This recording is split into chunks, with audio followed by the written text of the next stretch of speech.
Comme les précédentes, la tentative de John Kerry pour faire aboutir le processus de paix semble voué à l'échec. Il est peut-être temps de faire preuve de créativité. Ça, c'est un appel au niaque. La sagesse voudrait que l'on aménageât la situation actuelle au bénéfice des antagonismes antérieurs par rapport territorial, machin, bidule truc. Je me suis exprimé là-dessus, c'est clair. Voilà. Si les Juifs sont le peuple élu de Dieu, il doit aider tous les autres peuples à se rapprocher de Dieu. Les djihadistes sont pas des élus de Dieu. Ils font des morts.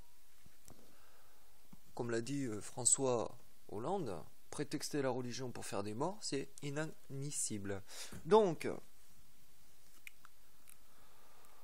Jérusalem appartient à tous les catholiques, les juifs, les musulmans. C'est un sanctuaire. Autour de Jérusalem, le premier cercle, un territoire souverain qui est Israël. Voilà. C'est-à-dire Jérusalem au milieu et un gros cercle autour, le plus gros possible, pour satisfaire les ultranationalistes juifs, et c'est au peuple juif. Et il y a des couloirs, on va dire neutres, où un Palestinien, un Qatar, un frère musulman, il peut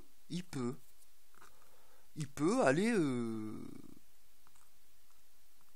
à Jérusalem, parce que c'est des couloirs, c'est des sortes de checkpoints, mais comme c'est longitudinaux, puisque celui qui entre c'est pour aller à Jérusalem, donc il accepte de se faire fouiller au corps, qu'il soit catholique, juif, protestant, orthodoxe, peu importe, voilà.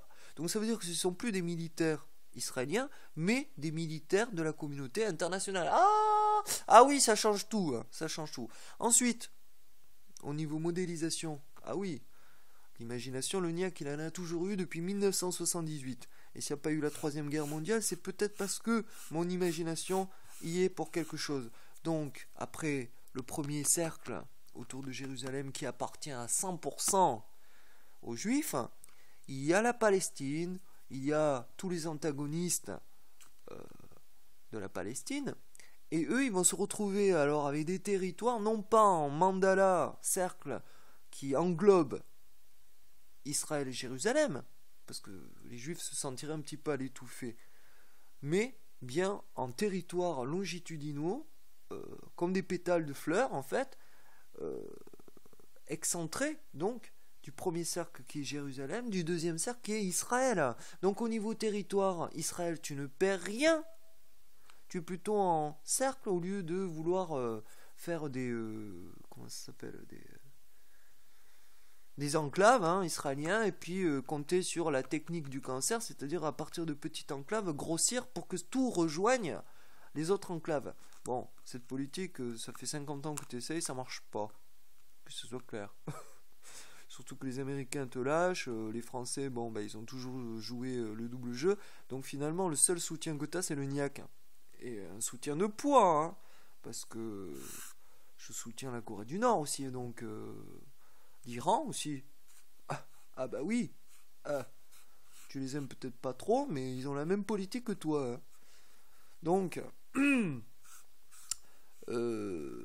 donc vous voyez le centre Jérusalem, autour l'État d'Israël, avec des couloirs checkpoints maintenus par la communauté internationale,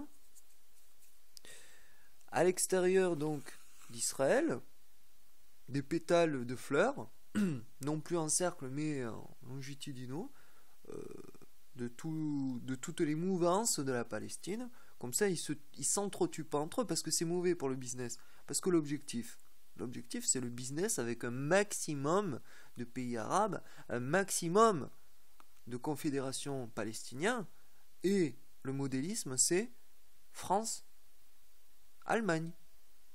France-Allemagne, on est des partenaires économiques, géopolitiques, géostratégiques, enfin pratiquement tout, quoi. Donc, le modélisme futur de Palestine-Israël, c'est France-Allemagne. Allemagne, France.